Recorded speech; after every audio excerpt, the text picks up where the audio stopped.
J'ai raté mon concours, qu'est-ce que je vais devenir? Bonjour à tous, je suis Audrey Briand, maître en psychologie clinique depuis 1998, sophrologue branche clinique depuis 2009 et militante pour la cause animale. Si vous souhaitez que je vous réponde sur un problème concernant mes domaines, vous pouvez m'écrire au cabinet audreybriand@yahoo.fr. N'oubliez pas que les infos nécessaires pour que je puisse le faire, pour me consulter en séance ou par téléphone également, se trouvent sur mon site internet et sa rubrique, là pour les questions, et sa rubrique chaîne YouTube indiquée sous la vidéo en cliquant sur le triangle gris. Bonjour Elodie qui m'a écrit, et à tous ceux concernés par cette situation, des milliers de plus chaque période de rentrée. Elodie a 23 ans, habite Lille et s'est confiée à moi parce que, bien que diplômée en stylisme, elle est persuadée que ne pas avoir obtenu le concours final de spécialisation qu'elle visait à tout prix est entièrement de sa faute. Ses profs le lui avaient assuré, elle l'aura. Depuis, pour elle, c'est l'incompréhension totale. Ses amies l'ont eue, dont certaines inférieures à elle, pendant qu'elle fait des crises d'angoisse et est suivie par une psychiatre. Motif, rongée d'humiliation et de culpabilité également envers ses parents qui lui ont payé cette école hors de prix et pour son avenir professionnel qu'elle croit définitivement saccagé. Ses parents la poussent à réagir et à travailler et ne sont pas aussi inquiets. L'autre aspect plus que positif et là paradoxal, c'est qu'elle m'indique que des postes sont accessibles même à son niveau de diplôme. Quand on vit un échec pour un concours d'entrée ou de sortie d'une école, quel que soit le domaine d'études, il faut en premier lieu comprendre que l'on fait partie de la masse d'étudiants, trop nombreux, au profil parfaitement jumeaux, même nombre de stages, même notes, d'où l'impossibilité de les départager, et non d'une minorité péjorative. Et que dans cette masse, il y a pourtant des gens extrêmement doués, voire des génies dans leur catégorie. Alors, pourquoi? Sans doute, un jour, ferez-vous la lumière, une fois le choc retombé. Vos notes étaient certes dans la moyenne, mais vous conviendrez alors que, sans plus, c'est vrai, vous avez fait preuve de trop d'originalité et d'indépendance dans vos créations, ou pas suffisamment, et vous l'avez payé. Beaucoup parmi les élus du concours étaient des adultes reprenant des études avec l'expérience du monde du travail, de la vie et une maturité évidente qui vous faisait défaut, vous qui viviez chez vos parents. Ces points seront effectivement votre part de responsabilité. Cependant, ce type d'échec est en réalité plurifactoriel et ces autres facteurs, vous allez le comprendre, étaient hors de votre portée depuis le départ. En continuant sur ce chemin raisonnable, il semble qu'être reconnu par vos pairs compte peut-être trop pour vous. Vous avez été félicité à un moment, écrivez-vous. C'est ce qui compte et à retenir. Point. Avec ces reconnaissances par des professionnels et vos diplômes, vous pouvez avancer psychiquement. Et maintenant, redevenir maître de vous et réfléchir lucidement. Si les tenanciers de cette école vous ont refusé d'être gratifiés de leur nom, c'est peut-être un mal pour un bien. Vous ne leur convenez pas. Ce qui signifie que vous n'auriez pas été épanoui dans leur milieu. Ces gens ne vous ressemblaient pas assez. Ainsi, vous ne perdez pas de temps à tenter d'y faire votre place. C'est que votre chemin à vous est ailleurs. Peut-être même en avez-vous vaguement conscience sans vous l'avouer. En tout cas, eux l'ont vu pour vous. Votre personnalité est ressortie durant votre cursus, vos choix. Bref, c'est aussi un immense service qu'ils vous rendent. Là-dessus, quand ça s'avère être vraiment le cas, on s'en rend compte souvent en 10, 20 ans, enfin tard. Enfin et surtout, les écoles comme les universités sont le reflet du monde du travail et fonctionnent des mêmes façons. Les places de concours comme les postes en entreprise se monnaient par relation, s'achètent contre des réseaux relationnels, de l'argent, du pouvoir. Leurs dirigeants ont comme tout le monde des confrères à remercier d'une ancienne aide. Bon l'un d'eux a son neveu qui veut faire ce métier, pas de souci, on lui donnera une place au concours. Un enseignant qui cherche à faire carrière à l'étranger va logiquement privilégier le travail de l'étudiant qui fait son mémoire en collaboration avec, mettons, les États-Unis. Excellent ou passable, ce ne sera plus ce qui est regardé, ni même par l'école qui pourra étendre sa renommée dans ce pays. Ce jeune aura son concours assuré. Ajoutez aux candidatures au dossier exceptionnel, les candidats placés d'office finissent de remplir les quelques 30, 50, 100 places attribuées. Ces règles sont celles du monde du travail et à 20 ans, c'est clair qu'on ne le connaît absolument pas. On peut appeler ça de la triche, du piston, dire que c'est ignoble et injuste. Oui, en tous les cas, ces procédés existent depuis que le monde est monde. Il faut faire avec de suite. Être au courant des attentes de ceux dont vous dépendez et parfois pouvoir leur être utile, si ça vous est possible, afin qu'eux-mêmes puissent gravir les échelons.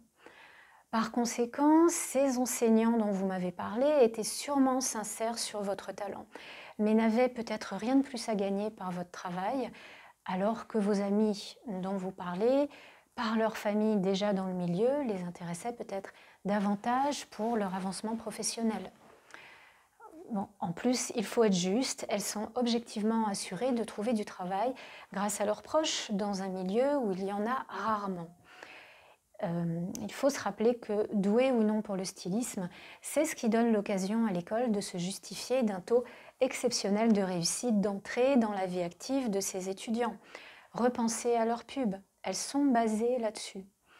Et pour elles, la garantie de rester dans la course des meilleures institutions à intégrer tant dans les têtes parentales que dans celles des jeunes. CQFD. Tout le monde est satisfait, sauf ceux qui restent sur le carreau. Chaque année, ce sont des milliers de jeunes, toutes filières confondues, qui sombrent dans la dépression quand c'est pas pire. Alors, inutile de se détruire pour ces gens. Vous avez tenu 5 ans parce qu'ils pratiquent une manipulation par l'espoir, le rêve et le silence. Puis on vire sans explication. Au contraire, maintenant que vous comprenez leur fonctionnement, ouvrez enfin les yeux sur leur vraie nature. C'est alors que vous pourrez continuer parce que sans eux. Posez-vous la question, c'est cette école dont vous avez en fait besoin pour vivre ou de travailler par vos diplômes? Tous les jeunes réagissent de cette façon tant qu'ils pensent école, notes, contrôle sur table et ne sont pas entrés dans la vie active. Or, toutes ces notions disparaissent, heureusement, et vous apprendrez à parler de vous en tant que professionnel. J'ai réalisé ceci 20 fois, je peux vous faire ça. Non plus en tant que je suis diplômée de et j'ai eu telle note à mon master. C'est normal de se cacher derrière son titre quand on sort d'une école, on n'a que ça. Mais dès qu'on est engagé et payé, on s'expose volontairement et naturellement en prouvant et en montrant par son travail. Donc il n'y aura plus de dépression. Il y aura de nouveau conscience de sa valeur puisqu'on est toujours jugé sur son travail. J'espère que vous comprenez l'importance qu'il y a de ne pas sombrer ni s'apesantir sur ce petit échec. La vraie réussite maintenant, elle est devant vous, sur des décennies. Alors, next. Votre diplôme à ce stade est parfaitement suffisant pour entrer dans la vie active, dites-vous, et avoir un poste quasi similaire à ceux qui ont ce fameux pseudo sésame et Graal. Donc, vous le savez vous-même que votre avenir n'est pas gâché du tout. Mais en fait, dans ces histoires d'échecs de concours, il s'agit plus d'une question de ressources, c'est-à-dire de créativité mentale et de repositionnement psychologique. Si on peut trouver du travail sans ou des fonctions ou domaines très proches des postes de ceux que l'on obtient avec concours, et généralement c'est le cas, on a grosso modo la même vie, qu'on ait eu ou non ce concours. Parfois éventuellement associé à une reprise d'études dans une filière voisine, c'est vrai.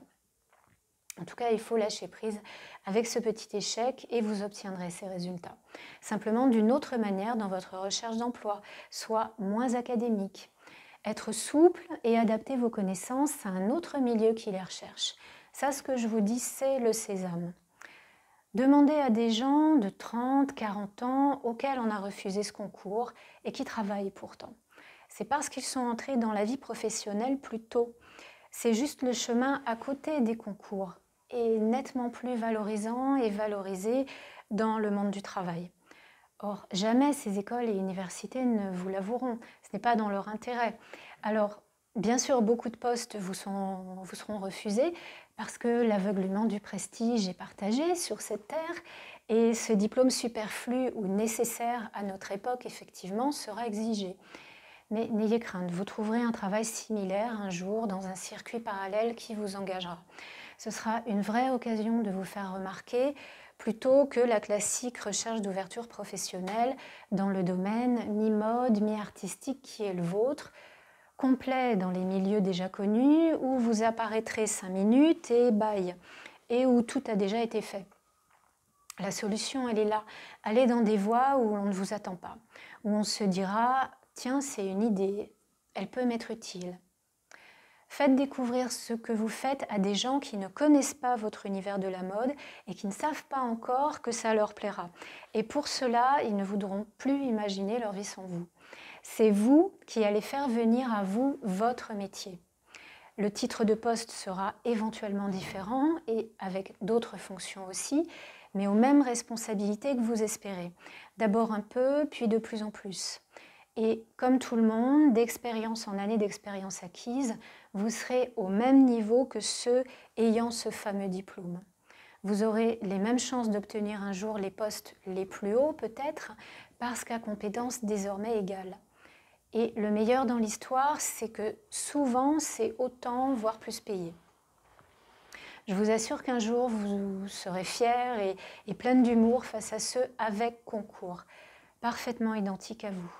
Vous verrez qu'ils ne sont pas toujours plus cultivés, ni intelligents, ni plus doués que vous. Et c'est cette vie qui va devenir votre véritable identité, sans aucune honte. Les parents sont souvent conscients du manège d'ailleurs. Eux, ils connaissent le monde du travail et ses rouages, pouvoir et argent. Mais ces écoles privées, si vous voulez, tablent sur leur devoir de parents à faire monter leur enfant le plus haut possible, et quoi qu'il leur en coûte. Et les culpabilisent s'ils ne le font pas, en laissant planer le doute de l'échec futur potentiel de leur progéniture s'il étudie ailleurs qu'à leur école. C'est futé. Or, ici, le prix élevé qu'ils ont dû payer n'est pas vain comme vous le pensez. Il vous permet de sortir d'une grande école. C'était le but. N'en doutez pas, ils sont heureux et soulagés. D'abord, parce qu'ils ont fait leur travail en vous donnant l'opportunité d'y étudier, et consécration, vous en sortez diplômé. Ensuite, parce que conscient, contrairement à vous, que à partir de maintenant, vous avez toutes les bases. Ça aurait pu être d'une école publique aussi, elles sont autant valables dans votre cas concernant votre métier, je crois.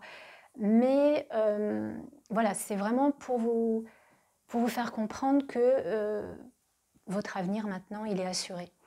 Mais retenez bien ça, c'est vous qui allez vous créer un parcours de spécialisation dans le domaine que vous visez, puis vous créez le métier que vous voulez en la jouant finement par choix de poste et fonctions adéquates et en travaillant constamment dans ce même sens.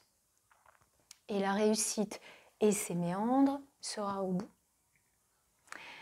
J'espère que la prise de conscience est faite. Très bonne carrière à vous désormais, Élodie, et félicitations pour le diplôme, finalement le seul nécessaire que vous avez eu en juin. À tous, je vous dis à bientôt au cours du prochain Courrier Santé et mettez-moi un petit pouce bleu si vous aimez ce genre d'émission, que je sache vos préférences.